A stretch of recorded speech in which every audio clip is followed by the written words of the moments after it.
Gloria a Dios. Levante sus manos, diga gracias, Señor, por esta atmósfera, por este tiempo. Gracias, Señor. Qué hermoso estar en la casa del Señor. Levante sus manos y diga gracias, Señor, por tu presencia. Vamos, diga gracias por tu presencia. Gracias por tu Espíritu Santo. Señor, gracias por la iglesia aquí y en cada rincón del mundo. Gracias por los pastores que nos has dado. Vamos, levante su voz y diga gracias, Señor, por los pastores que me has dado. Gracias por tus hijos. Dé gracias un momento al Señor por las personas que Dios ha puesto para que usted lo guíen. Entrad por sus puertas con acción de gracia, dice la palabra. Alabe al Señor, dígale gracias por la vida. Como decía el pastor, gracias por mis riñones, pulmones, corazón que funcionan. Gracias por la vida de aquellos que nos guían también. Gracias por sus pulmones, sus riñones, su corazón que funcionan bien. Señor, bendecimos tu nombre en esta noche y nos preparamos para recibir alimento. Señor, queremos ser la respuesta a lo que dice Apocalipsis. El que tiene oído que oiga lo que el Espíritu dice a la iglesia. Señor, háblanos. Estamos sedientos, deseosos de oír tu voz. Hoy, Señor, anhelamos y abrimos nuestro corazón para recibir tu palabra. En el nombre de Jesús. ¿Cuántos dicen amén? Aleluya. En esta actitud dale un aplauso al Señor. Luego tome su asiento. Aleluya. Usted dimensiona cuán importante es una palabra de Dios en la vida de alguien. Cuán importante fue la palabra del Señor para transformar las cosas. Todo comenzó con una palabra. Levante su mano y diga: todo comenzó con una palabra. Había un abismo, había un caos, y Dios dijo, y todo comenzó a ordenarse. Así sucedió en el Génesis. Y qué importante que podamos dimensionar lo que una palabra puede producir en nuestras vidas.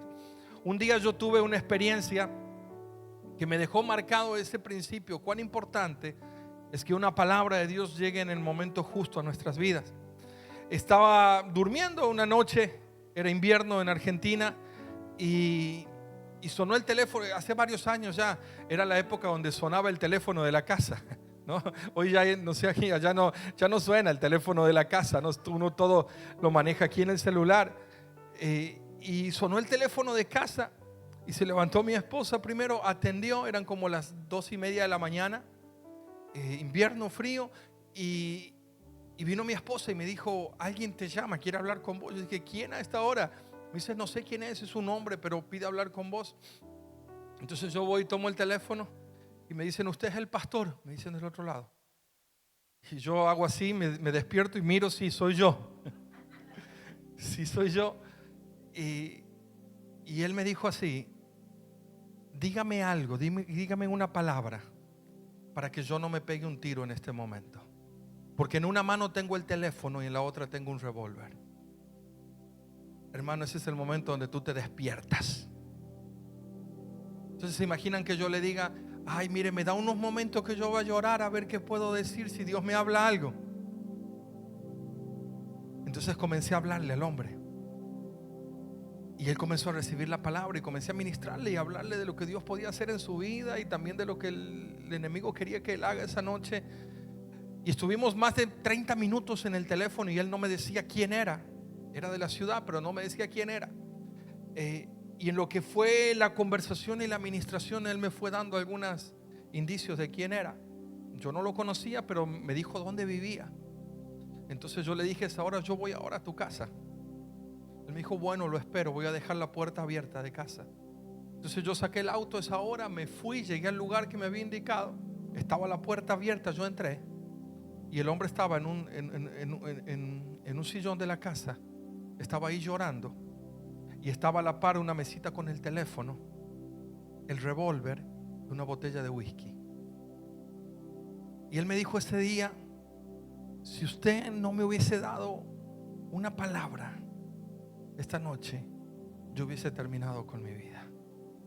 Yo ese día entendí lo importante y lo trascendente que es una palabra de Dios en nuestras vidas.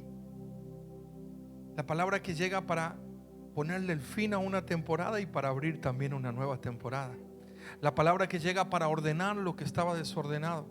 La palabra que llega para traer luz en medio del caos, en medio de la oscuridad. Levante su mano y diga: Señor, yo quiero una palabra. Amén. Quiero que vaya conmigo al libro de Segunda de Reyes, capítulo 4. Es una historia que seguramente usted conoce, pero nunca deje de que su mente lo traicione, que por conocer una historia bíblica usted no acceda a la revelación. La palabra es fresca, es viva. Dice Segunda de Reyes 4:8: aconteció también que un día pasaba Eliseo por Sunem, y había allí una mujer importante que le invitaba insistentemente, digan conmigo, insistentemente, a que comiese. Y cuando él pasaba por allí, venía a la casa de ella a comer. Ella dijo a su marido: he aquí, ahora yo entiendo que este que siempre pasa por nuestra casa, digan conmigo, pasa, es varón santo de Dios. Yo te ruego que hagamos un pequeño aposento de paredes y pongamos allí cama, mesa, silla, candelero, para que cuando él viniere a nosotros se quede en él. Aconteció que un día vino él por allí y se quedó en aquel aposento y allí durmió. Entonces Giezi, su criado, entonces dijo a Giezi, su criado: llama a esta sunamita. Y cuando él la llamó, vino ella delante de él. Dijo él entonces a Giezi: dile, he aquí, tú has estado solícita por nosotros con todo este esmero. ¿Qué quieres que haga por ti? ¿Necesitas que hable por ti al rey o al general del ejército? Y ella respondió: yo habito en medio de mi pueblo. Y él le dijo: ¿qué pues haremos por ella? Giezi respondió: he aquí que ella no tiene hijos y su marido es viejo. Versículo 15, dijo entonces: llamadla. Y él la llamó y ella se paró a la puerta. Digan conmigo: se paró a la puerta. Hasta ahí vamos a leer. Esta historia es preciosa. La historia de la sunamita. Una mujer importante dentro de su ciudad.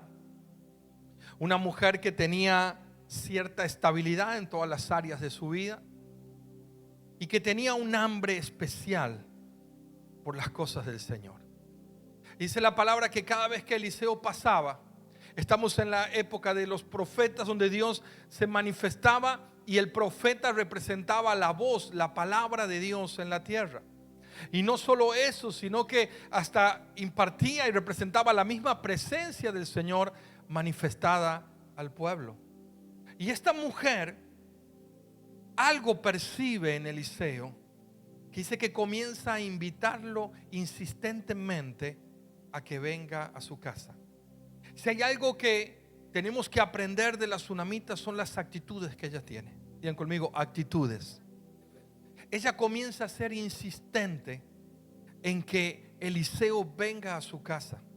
Y Eliseo comienza a visitar su casa, pero eran visitas esporádicas. Iba, se sentaba a comer con ellos y luego se iba. Pero algo se comienza a despertar dentro de la sunamita.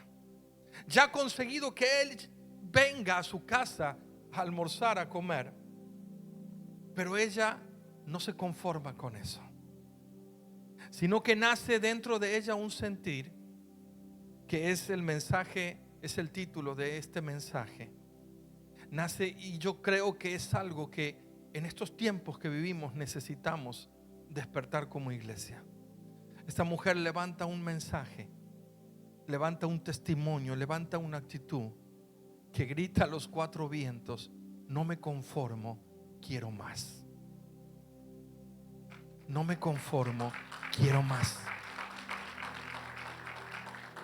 Hay dos formas de llevar adelante nuestra vida cristiana: o te conformas y te estancas, o te conformas y te sientes cómodo, o tienes dentro tuyo el sentir de siempre buscar más. Dios es inagotable. Lo dilatado de su imperio no tiene fin. Él es fuente suficiente e inagotable de todo lo que podamos pensar, de amor, de poder, de riqueza, de soberanía, de gracia. Es inagotable.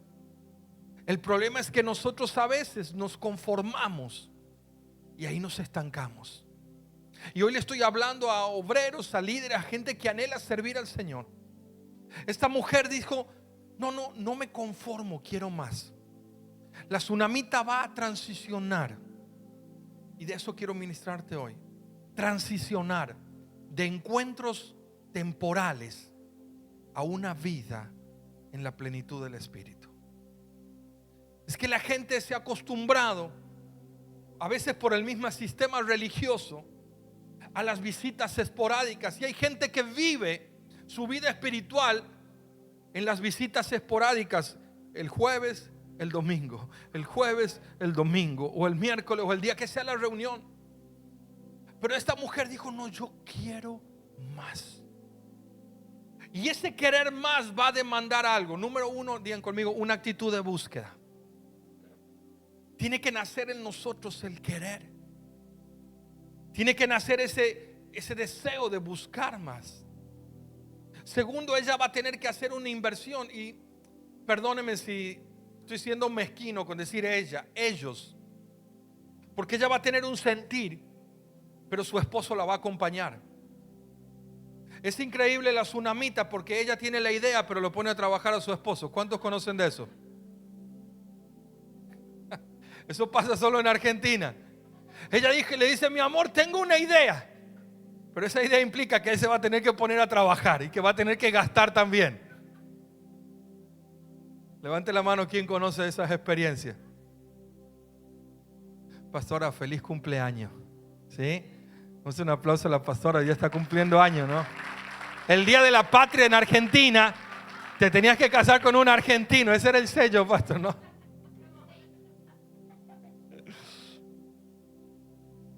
Ya lo vamos a festejar cuando vayan de vuelta ya al ferroviario.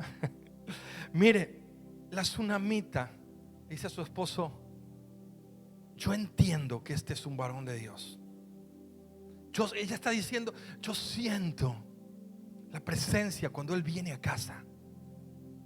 Y no quiero que se vaya, quiero que se quede. Y ella va a tener que dar un paso y va a tener que invertir para transicionar de encuentros esporádicos a una vida de plenitud. El gran desafío de la iglesia y del liderazgo es ir a esa transición.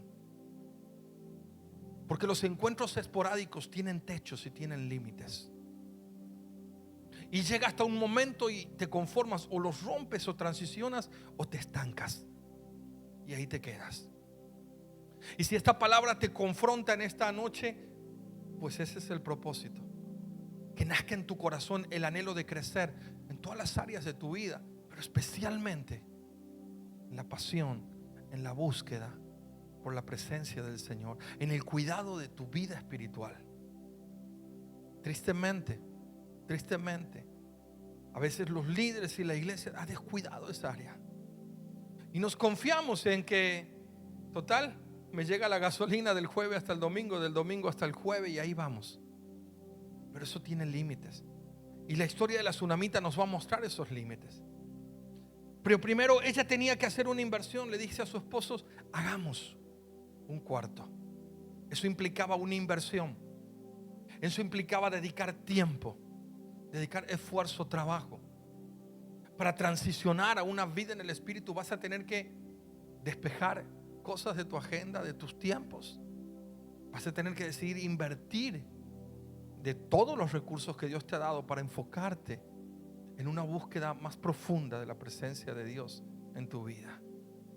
Hagamos un cuarto, le pongamos ahí una cama, una mesa, una silla, un candelabro. Lo hicieron.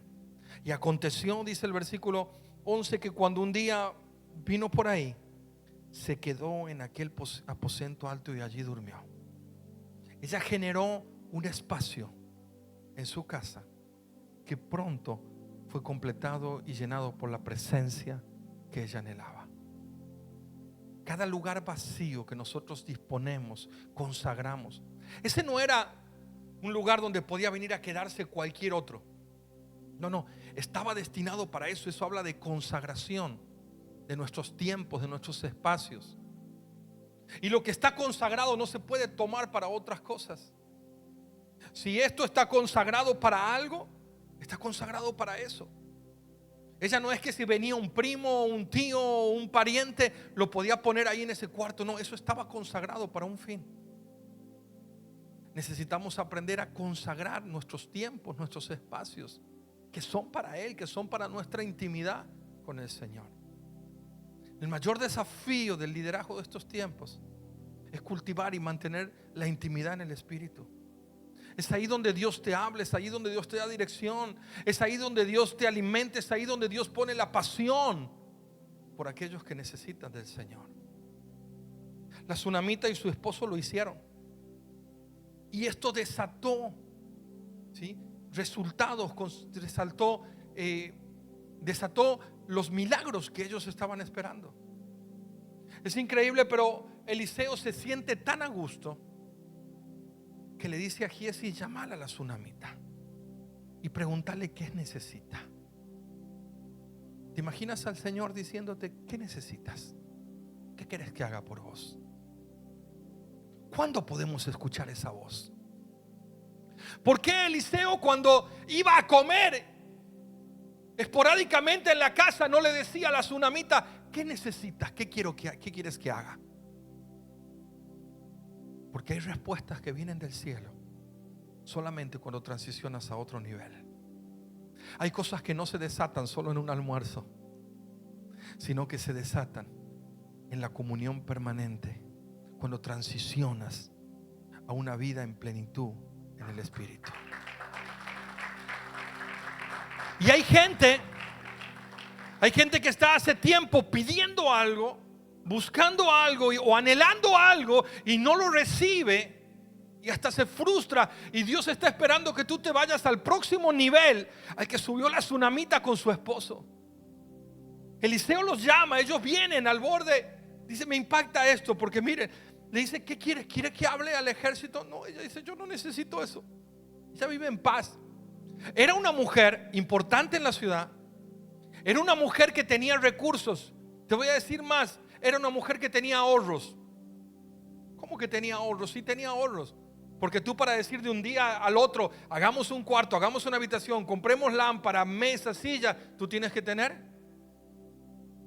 Levante su mano y digan conmigo: la gente que transiciona a un nuevo nivel de búsqueda es gente que tiene recursos y aún que tiene ahorros para invertir en el Señor. Ella tenía los recursos para hacerlo, y cuando ella lo hizo, dice la palabra que vino Eliseo: ¿qué quieres que haga? ¿Quieres que hable? No, todo eso está bien, todo eso yo lo tengo cubierto. Y ella aún no se anima a manifestar su necesidad. Pero ahí estaba Giesi, que nos da a entender de que ya varias veces han ido a la casa y que él conoce un poquitito de lo que pasa dentro de la familia. Entonces viene Giesi y le dice: Eliseo, ellos no tienen hijos y ya es anciano. Su esposo ya es grande y nunca han podido tener hijos. Entonces dice la palabra que él la llamó. Miren lo que dice el versículo número 14. Dice: y él le dijo: ¿qué haremos por ella? Y Giesi respondió: aquí ella no tiene hijo y su marido es viejo. Entonces llámala. Y él la llamó, y ella se paró a la puerta. Y él le dijo: el año que viene por este tiempo abrazarás un hijo. Escúcheme, dice la palabra, escuche, dice la palabra que ella se paró. ¿A dónde? A la puerta. Levante su mano y recíbame esto. Usted está a la puerta. Usted está a la puerta de escuchar una palabra que va a traer respuestas del cielo para aquello que hace años que vienes esperando y que no puedes alcanzarlo. Estás a las puertas de recibir una palabra que va a traer cumplimiento de tus sueños. Se paró a la puerta. Digan conmigo: estoy a la puerta de recibir mi milagro. Se paró en la puerta la mujer. Le dijo: el año que viene por este tiempo, levante su mano y diga: mi milagro ya tiene fecha, va a llegar, está planeado en el cielo y se va a manifestar aquí en la tierra. Y dice la palabra: y ella le dijo: no, Señor mío, varón de Dios, no hagas burla de tu siervo. Mas la mujer Digan conmigo, concibió y dio a luz un hijo el año siguiente, en el tiempo que Eliseo lo había dicho. ¿Por qué ese milagro no se desató cuando ellos almorzaban en casa? ¿Por qué esa respuesta a la necesidad de ellos de años no se desató cuando ellos estaban en casa? Es que hay milagros, hay respuesta de Dios que solo vienen cuando te vas a otro nivel de intimidad. Hay cosas que Dios revela, que Dios muestra, que Dios habla solamente en la intimidad de los hijos. Cuando Jesús contaba las parábolas, lo hacía a las multitudes. Y había una información general que recibía la multitud. Pero cuando iban a la intimidad de la casa, los discípulos decían: Señor, explícanos la parábola. Y Él comenzaba a revelarles los principios. ¿Sabes por qué? Porque hay una información general que es para la multitud, pero hay una revelación que está reservada para la intimidad de los hijos. Tú puedes vivir de una información general, o tú puedes vivir de la intimidad que está reservada para los hijos. Pero para que haya intimidad, tiene que haber un aposento. Para que haya intimidad, tiene que haber un aposento. Hablo de que quizás necesitas reestructurar tus días, tu forma de vida, para tener tu aposento, para tener tu tiempo con Dios. Pastor, es que yo busco a Dios, pero hay cosas que no se resuelven. Es que hay cosas que no se van a resolver en el mismo nivel. No puedes esperar resultados diferentes si siempre haces lo mismo. La mujer tuvo que romper su límite. Yo creo que la tsunamita en su interior, desde el día que invitó a Eliseo en su casa, anhelaba que se suelte el milagro.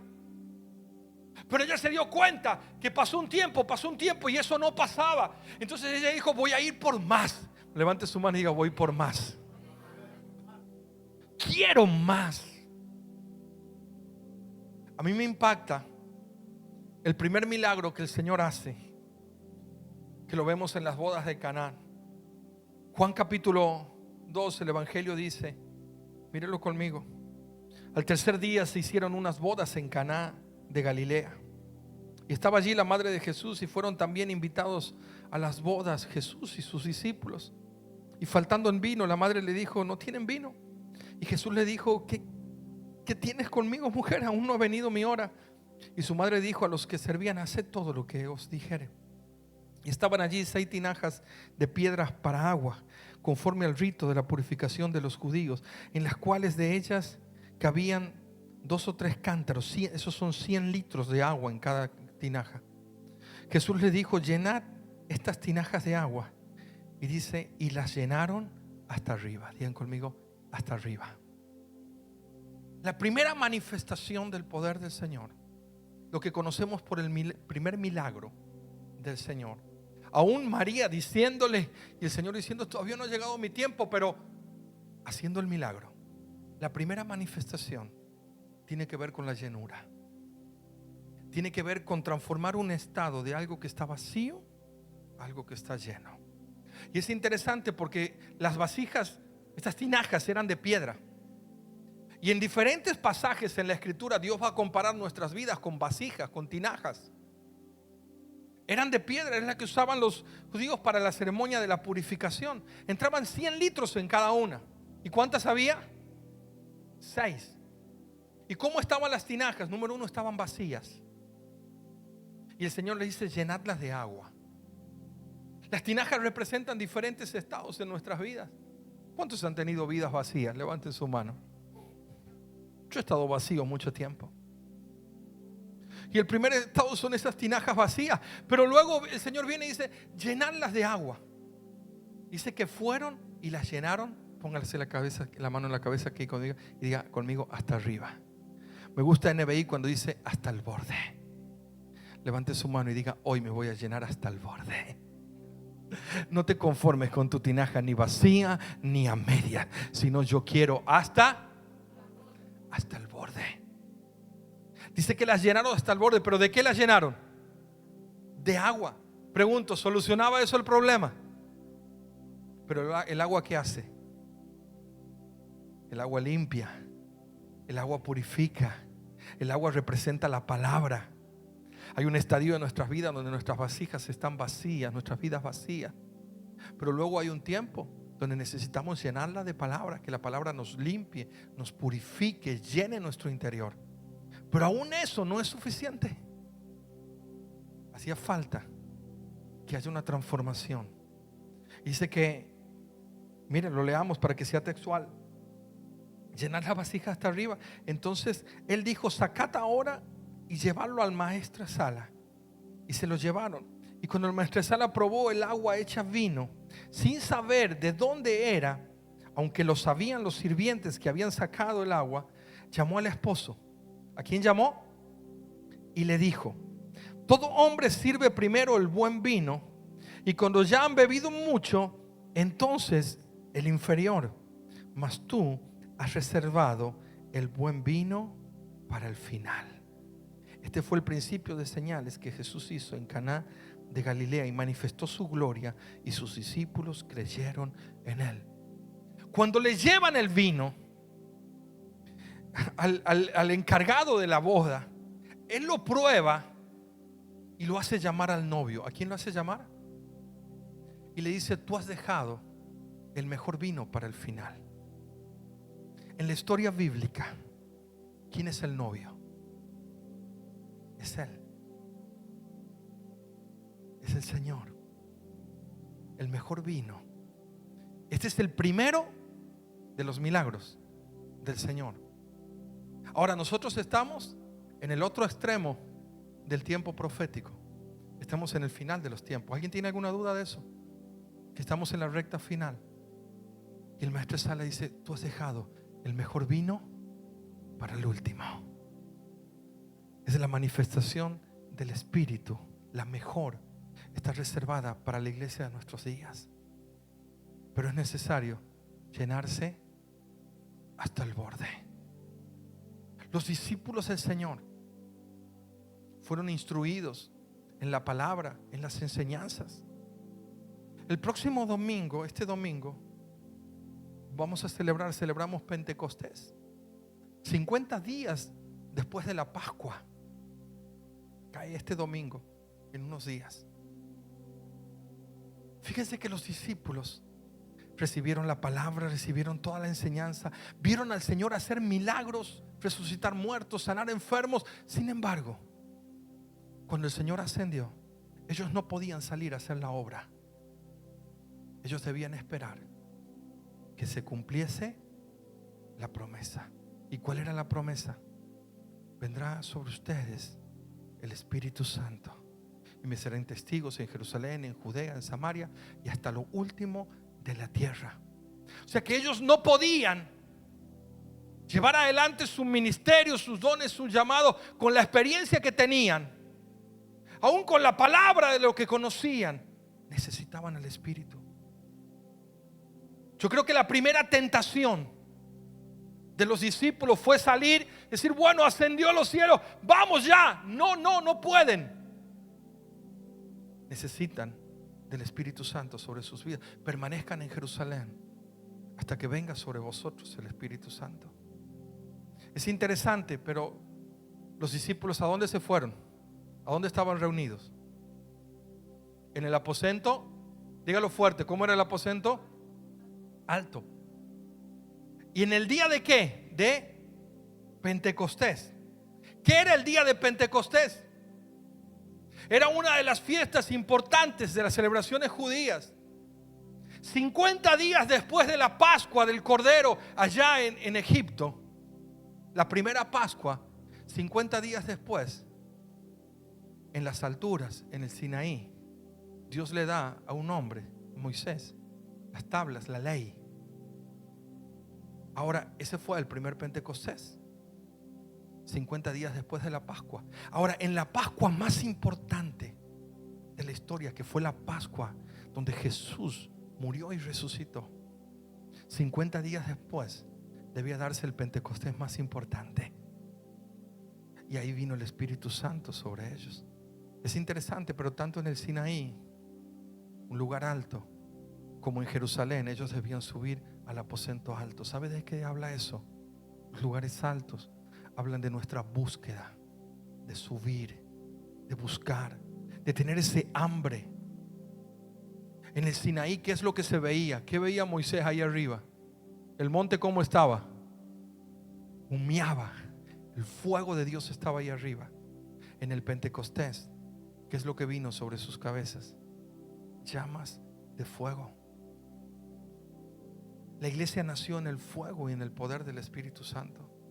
No podemos nosotros, en el tiempo profético que vivimos, no vivir el diseño del fuego del Espíritu Santo, de la llenura sobre nuestras vidas. El mensaje de la tsunamita, las bodas de Caná, nos revelan esa vida de plenitud, de estar lleno. Es lo que dice David. El Salmo 23 tan precioso: adereza mesa delante de mí en presencia de mis angustiadores, unge mi cabeza con aceite, mi copa está rebosando. Esto no es una copa, pero es una botellita de agua. Pero escuche, dentro de la tradición judía, en una fiesta, si la copa, o sea, si yo invitaba Pastor Oscar, invitaba a Ángel a una fiesta en mi casa, y cuando él tenía su copa, tenés tu copa ahí, tenés la tuya ahí, cuando su copa estaba vacía, yo mandaba a llenársela. Yo mandaba a llenársela y ellos tomaban. Si yo, dueño de la fiesta, no mandaba a llenarle la copa, era un mensaje para él. ¿Sabes cuál era el mensaje? Que se acababa la fiesta para él y se tenía que ir. Significaba que el dueño de fiesta no estaba a gusto con el invitado.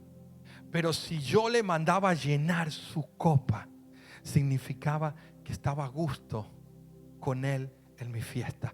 Por eso que David, sumergido en la presencia, dice: mi copa está rebosando.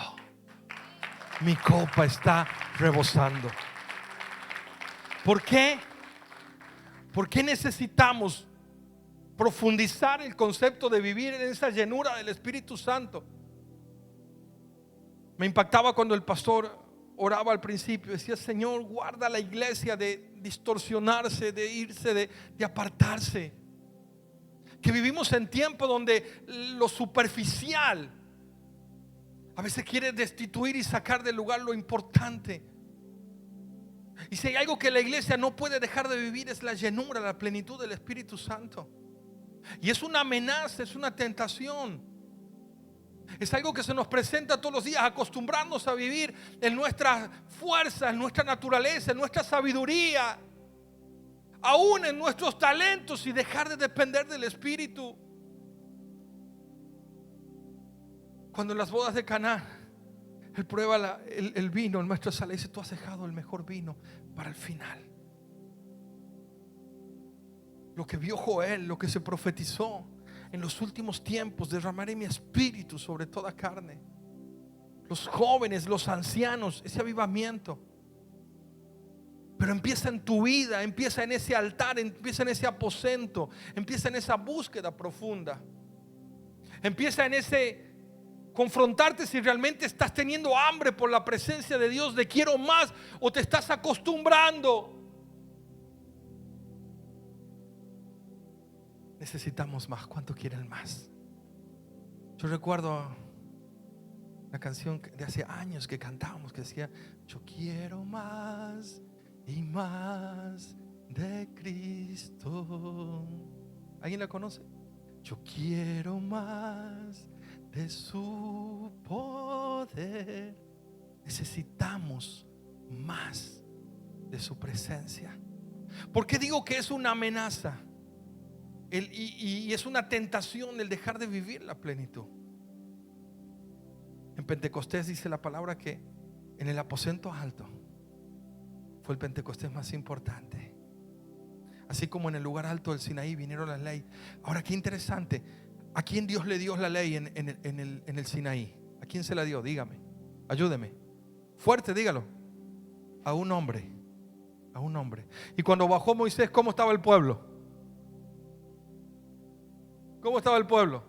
¿Se acuerdan la historia? ¿En qué estaba? En cualquier cosa. En cualquier cosa estaba el pueblo. Sin embargo, en el Pentecostés más importante de Hechos capítulo 2, no vino sobre un hombre, sino que vino sobre la iglesia. Y dice la Biblia, y todos sobre los que estaban ahí, y sobre todos se le aparecieron lenguas de fuego sobre sus cabezas. Porque el avivamiento del Pentecostés y de los últimos tiempos no va a ser sobre un Moisés, sobre un hombre, sino va a ser sobre toda la iglesia como cuerpo. Como cuerpo. Hubo un tiempo donde Dios levantó un Moisés. Moisés fue un hombre extraordinario, pero Moisés representa una generación que hasta se quedó en el desierto. Pero luego vino la generación de Josué, de Yeshua, el conquistador. Una generación que conquistó la tierra, las promesas. La generación de Moisés vio la gloria de Dios, vio milagros sobrenaturales, pero no conquistó nada. ¿Sabes cuántas guerras tuvo Moisés en 40 años? Unas cuantitas, sobran los dedos de la mano para contarlas. 40 años, unas cuantas batallas. ¿Sabes cuántas guerras tuvo Josué? 5 años duró la conquista de Canaán y tuvo más de 30 reyes que enfrentar en 5 años. ¿Sabes por qué? Porque estaba en conquista, porque estaba tomando posesión. La generación de Moisés vio la gloria de Dios, pero no conquistó nada. La generación de Josué, aunque tuvo batallas, aunque ya el maná no caía del cielo, en cada paso que daba la planta de sus pies, conquistaban territorio.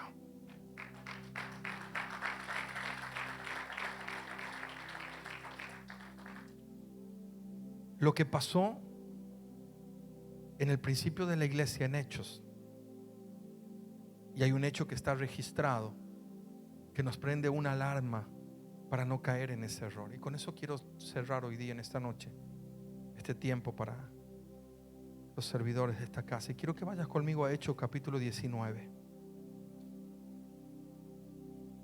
para que podamos ver ahí la importancia de lo que estamos hablando.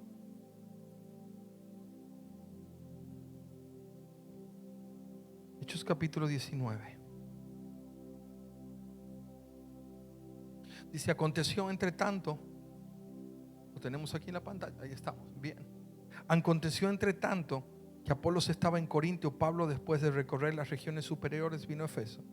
Y hallando a ciertos discípulos, ¿qué eran? Digan conmigo, discípulos. Les dijo: ¿recibiste el Espíritu Santo cuando creíste? Y ellos le dijeron: ni siquiera hemos oído que hay Espíritu Santo. Digan conmigo, ay. A mí me impacta que el apóstol Pablo llega a un lugar,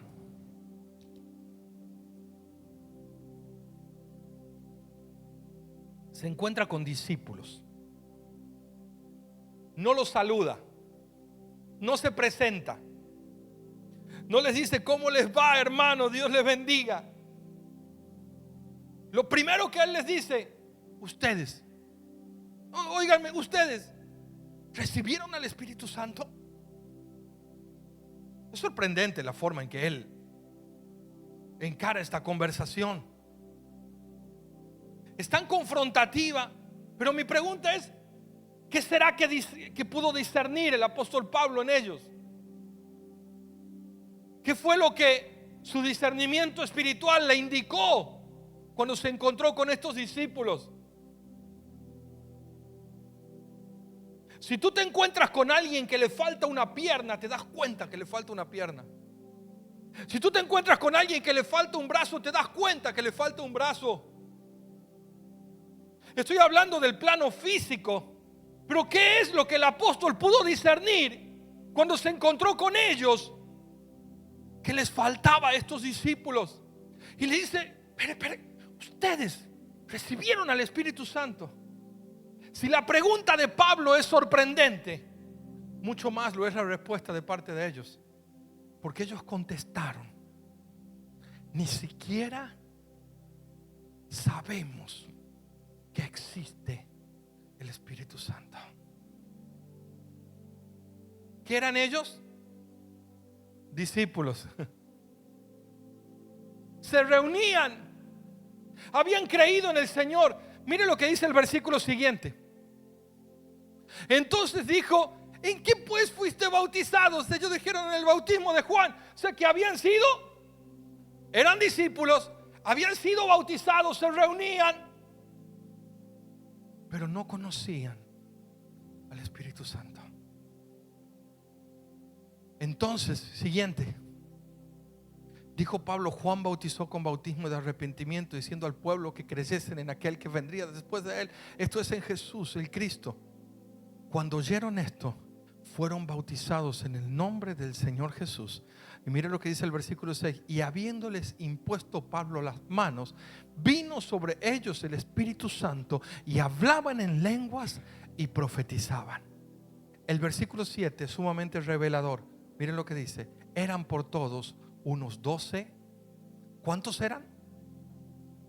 12 hombres que habían creído, que eran discípulos, que habían sido bautizados, pero que no vivían la vida en el Espíritu. ¿Sabes qué es esto? Es un contradiseño de la iglesia original.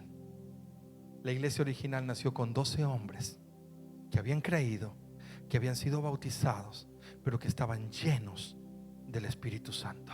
De Hechos capítulo 2 hasta Hechos capítulo 19, pues algo pasó en el camino, que el mensaje que les llegó a ellos les llegó faltándole algo: la impartición del Espíritu, la vida en el Espíritu. ¿Sabes qué representa esto? Lo que vivimos en estos últimos tiempos.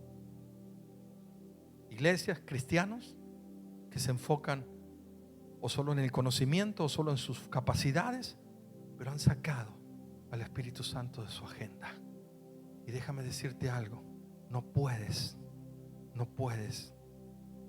dejar de prescindir, no puedes sacar al Espíritu Santo de tu agenda cotidiana. Este domingo se va a celebrar Pentecostés, la llenura del Espíritu Santo. ¿Cómo te estás preparando para eso? La Biblia dice que los discípulos permanecían orando en comunión, todos en un mismo sentir, y de repente hubo un estruendo, hubo un de repente del cielo, y el Señor comenzó a llenarlos. Cuando nosotros experimentamos esa llenura del Espíritu Santo, estamos listos para ser los testigos que el Señor necesita para esta generación. Déjeme volver al principio. La tsunamita recibió el milagro. El milagro se desató cuando ella se fue a otro nivel de la búsqueda espiritual. El milagro se desató cuando ella generó un aposento. Ahora la historia continúa. Déjeme relatarla, parafrasear. Por alguna razón que no dice, Eliseo se fue de ahí. Y el niño creció y tenía unos 8 o 10 años, creo. Y la Biblia dice que se fue al campo a trabajar con su padre. Es interesante, pero ya cuando Giezi le dice a Eliseo que el hombre era anciano, sin embargo 10 años después el hombre está todavía trabajando en el campo. Levante su mano y diga: el milagro de ir por más me llena de vida y de fuerzas. Y cuando se va al campo, el niño se siente mal, vuelve a la madre lo recibe y el niño se muere.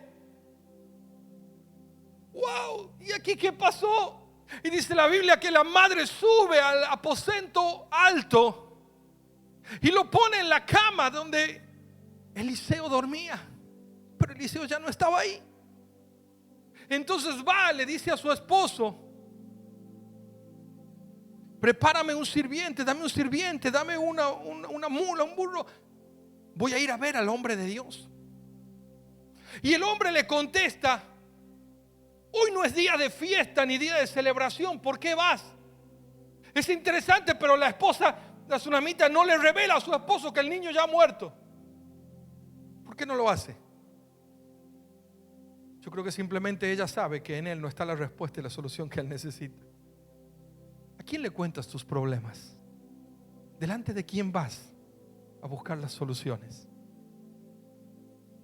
Entonces él le pone ahí un sirviente y ella le dice: no te detengas.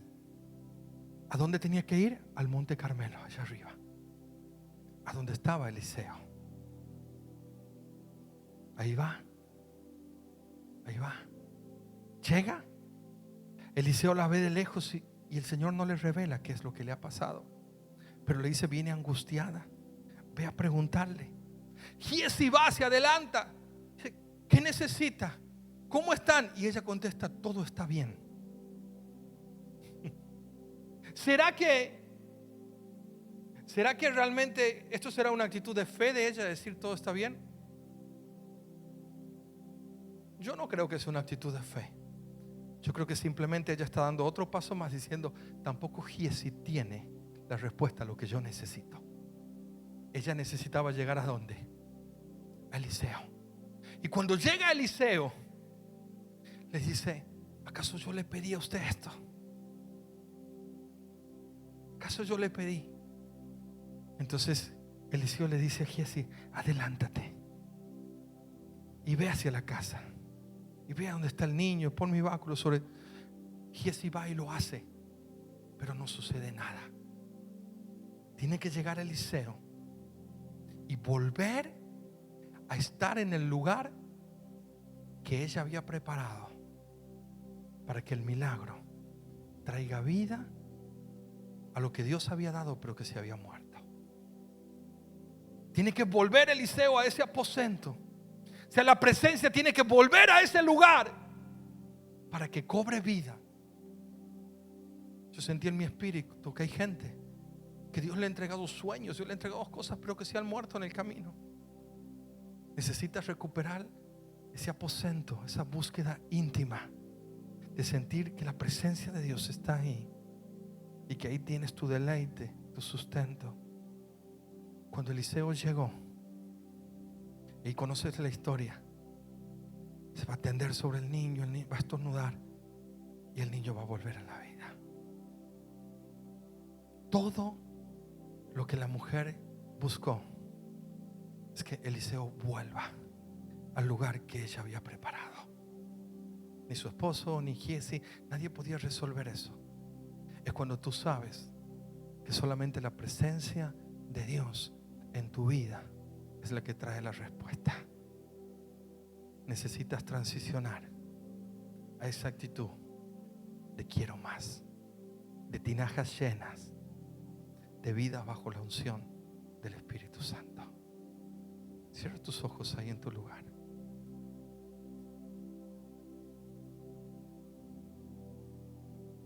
Todo lo que necesito es más de su presencia. Todo lo que anhelo es más de su Espíritu en mi vida. Chita mandarabakaya. Cuando tú estás apasionado por la presencia de Dios, cuando tú amas la presencia de Dios, cuando tú transicionas a ese quiero más, es cuando todo lo que estaba retenido se comienza a soltar sobre tu vida. No esperes que con un almuerzo esporádico, no esperes que con eso suceda lo que estás anhelando hace tiempo. Desarrolla un quiero más.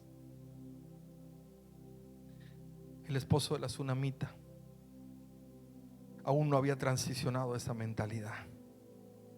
Él dijo: hoy no es día de culto, hoy no es día de celebración, ¿para qué vas a buscar al profeta? Esa es la mentalidad religiosa que todavía mantiene la estructura que tú tienes presencia y buscas presencia solamente en las celebraciones, en los cultos. Ella necesitaba que la presencia vuelva al lugar que ella había preparado. Adereza mesa delante de mí, unge mi cabeza con aceite, mi copa está rebosando, las tinajas hasta arriba, el vino, el mosto del Espíritu Estamos a 3 días de Pentecostés. Qué importante es. Siempre Israel ha sido un reloj profético para la iglesia, y aún las celebraciones, las fiestas, cuando la miras en Cristo. Shita mandarabakaya. Solo el Señor. Yo sentí del Señor que este era el mensaje hoy para la iglesia. Me preparo para un Pentecostés. Algo va a hacer el Señor en esta temporada en tu vida. Hubo un estruendo, hubo un ruido. Algo estaba anunciando que el Espíritu vendría sobre ellos. Alguien tiene que transicionar hoy día diciendo: yo quiero más. Yo quiero más. Es una decisión personal. ¿Te quedas donde estás o te levantas diciendo: yo quiero más? Yo quiero más. ¿Te quedas ahí sentado donde estás o transicionas a un quiero más de Dios en mi vida? Dios está buscando a esos sedientos